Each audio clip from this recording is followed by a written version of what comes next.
Punya mimpi yang besar. Kenapa?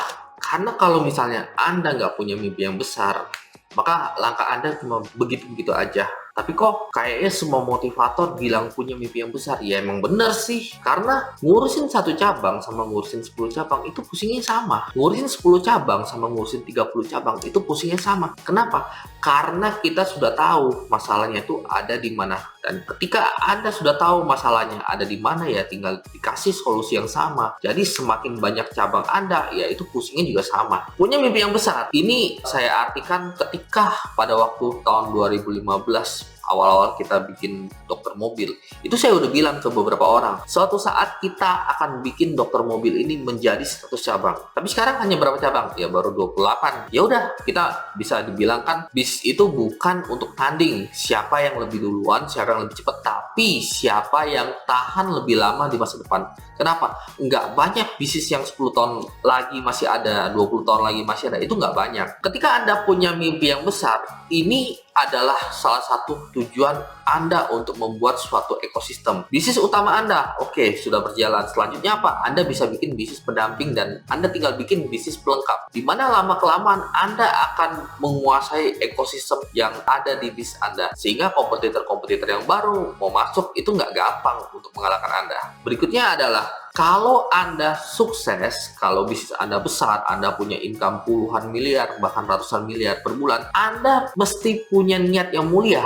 Contohnya, Anda bisa membuka tempat untuk anak-anak yatim piatu, Anda bisa mendonasikan uang Anda bisa mendonasikan ilmu Anda, dan lain-lain gitu. Kenapa? Karena punya niat yang mulia ini nggak semua orang punya. Yang ada di pikiran orang ketika bisnis mereka sukses, mereka makin kaya, mereka selalu membandingkan diri mereka sama orang di atasnya lagi. Boleh nggak itu kok? Ya boleh-boleh aja sih kalau menurut saya gitu loh. Nggak ada yang nggak boleh, karena itu nggak ngerugin orang lain gitu loh. Tetapi yang ada di pikiran mereka adalah mereka pengen selalu kaya dan sukses lebih daripada orang lain. Karena kaya itu bukan suatu faktor, kaya itu bukan suatu indikasi bahwa Anda benar-benar berhasil. Kalau ujung-ujungnya Anda hanya pikirkan diri Anda sendiri. Ini banyak sekali sih orang-orang di luar sana. Semakin dia kaya, maka dia akan semakin pelit. Gak percaya? Ya banyak sih di luar sana sih. Cuma saya nggak akan sebutin aja contoh-contohnya seperti apa. Jadi punya alasan yang kuat untuk nggak nyerah dan selalu fokus ke solusi. Ini adalah tujuan Anda untuk berbisnis. Karena ketika Anda berhenti berbisnis karena bangkrut dan lain-lain, kenapa? Itu adalah alasan Anda untuk menyerah dan Anda bukan menjadi orang yang selalu fokus kepada solusi. Buat apa bisnis? Tadi di awal-awal saya sudah bilang kan bahwa bisnis itu untuk memberikan solusi atas masalah yang dihadapi oleh orang lain dengan cara yang lebih baik lagi. Contohnya apa? Mungkin teman-teman di luar udah pernah dengar kan, dokter mobil, treatment mobil menggunakan mesin canggih. Nah, itu kan nggak semua bengkel punya mesin canggih. Value-value apalagi yang bisa diberikan kepada customer? Kalau di dokter mobil, kita memberikan value. Ketika kita membereskan masalah yang ada di mobil Anda, kalau mobil Anda nggak beres, maka gratis, nggak perlu bayar. Ya, itu adalah value keamanan yang bisa kita berikan kepada customernya dokter mobil. Karena apa? Karena di luar sana banyak sekali bengkel-bengkel yang nggak jelas gitu loh. Pertama, mereka menggunakan spare part, kadang spare part KW.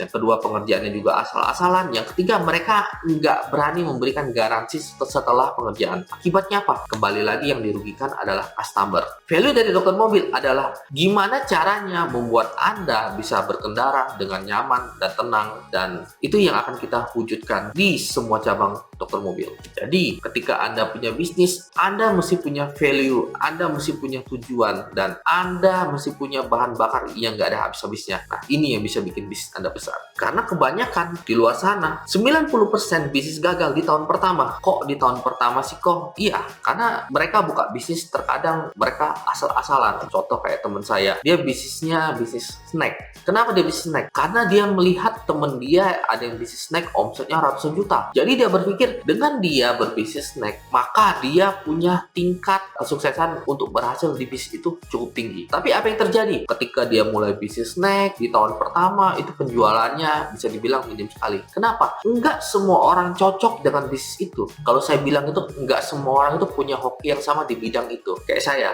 saya dulu pernah jualan baju cewek, saya dulu pernah jualan aksesoris handphone, saya dulu pernah jualan baju pria dan lain-lain lah. Kenapa? Karena circle saya itu aja gitu loh. Jadi penting bagi Anda untuk tahu ke depan bisnis Anda itu mau dibawa kemana. Bukan hanya melihat sekitar Anda itu bisnis apa, maka Anda ikut bisnis seperti itu. Tapi banyak kok di luar sana, mereka awalnya itu kerja sama bosnya di bisnis, misalnya di bisnis A, nggak lama kemudian mereka resign dari itu, buka bisnis A, dan itu berhasil. Kenapa bisa seperti itu kok? Karena mereka di bisnis tempat mereka bekerja yang lama, mereka sudah tahu ketika ada masalah ini, solusinya ini. Artinya apa? Mereka tidak perlu bayar uang sekolah lagi, karena uang sekolah itu dibayarkan sama bosnya. Dan dia bonusnya dia pun dapat gaji. Selama dia bekerja di tempat bosnya itu, dia dilatih instingnya, dia dilatih gimana caranya ketika masalah itu datang dan solusi yang diberikan oleh bosnya. Jadi dari masalah yang datang, solusi, masalah, solusi. Ini yang bikin dia pinter. Jadi pada saat dia buka sendiri, dia sudah tahu customer itu maunya apa. Ketika dia tahu customer dia maunya apa, dia cukup memberikan faktor yang lebih baik daripada bisnis yang dijalankan sama bosnya dia. Contoh, kalau bisnis yang dijalankan sama bosnya dia itu ada kekurangan dari segi pelayanan, ada kekurangan dari segi-segi lainnya. Ketika dia mulai bisnis dia sendiri, dia cukup melengkapi bisnis yang dia jalankan sehingga value-value yang tidak didapatkan oleh customer di tempat bos dia yang lama bisa didapatkan di tempat dia yang sekarang. Nah, itulah kenapa banyak orang yang bisnis yang sama seperti bosnya, mereka bisa cukup sukses. Tapi ujung-ujungnya apa? 3 tahun, 5 tahun mereka sukses. Ujung-ujungnya apa? Mereka nggak tahu lagi mesti ngapain. Salah nggak? Nggak salah sih. Ketika mereka berbisnis dengan cara melihat bisnis orang lain, artinya apa? Mereka nggak punya visi ke depan itu bisnis mereka tuh mau dibawa kemana. Akibatnya apa? Ya udah, mungkin 10 tahun lagi juga bisnisnya begitu-begitu aja. Miskin nggak kok? Ya nggak juga sih. Mereka punya rumah, mereka punya mobil. Tapi orang-orang seperti ini biasanya ini ya, kalau menurut saya ya, ketika mereka mendapatkan uang lebih, mereka udah nggak berpikir untuk nambah cabang lagi. Yang dipikirin mereka apa? Mereka berpikir gimana caranya hidup mereka secepat mungkin untuk mendapatkan passive income. Contoh paling gampang, mereka akan investasi ke properti, beli ruko, beli rumah, atau mereka investasi di kos-kosan. Kenapa? Mereka nggak tahu kenapa sih alasan awal bosnya itu bikin bisnis itu gitu loh. Tapi biasanya kalau orang yang bener-beneran konseptor atau founder di awal, mereka tahu ke depan mau bikin ekosistem seperti apa. Solusinya untuk orang-orang seperti ini adalah kumpul ke komunitas-komunitas bisnis di mana mereka bisa sharing. Kenapa? Karena perubahan di dunia ini sekarang tuh lagi terjadi itu begitu cepat. Kalau Anda nggak bisa lewati 1 tahun pertama, belum tentu Anda bisa lewati 5 tahun pertama. Jadi semakin lama bisnis, anginnya pun semakin berat. Saya sih nggak heran sih kalau ada bisnis baru buka 3 bulan, 6 bulan rame gitu. Saya sih nggak heran. Kenapa?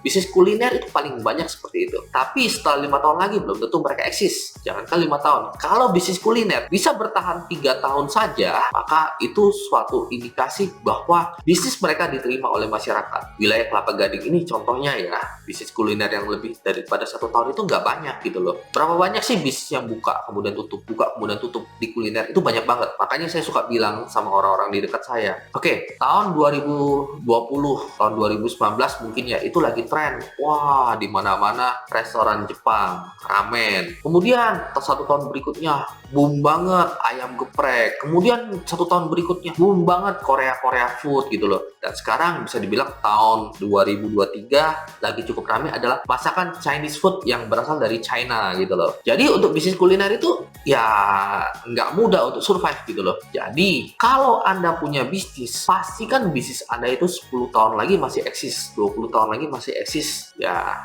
nggak lucu lah kalau Anda buka bisnis 1 tahun, kemudian 2 tahun tutup. Ya Anda udah rugi di valuasi, nilai branding Anda nggak akan dihitung.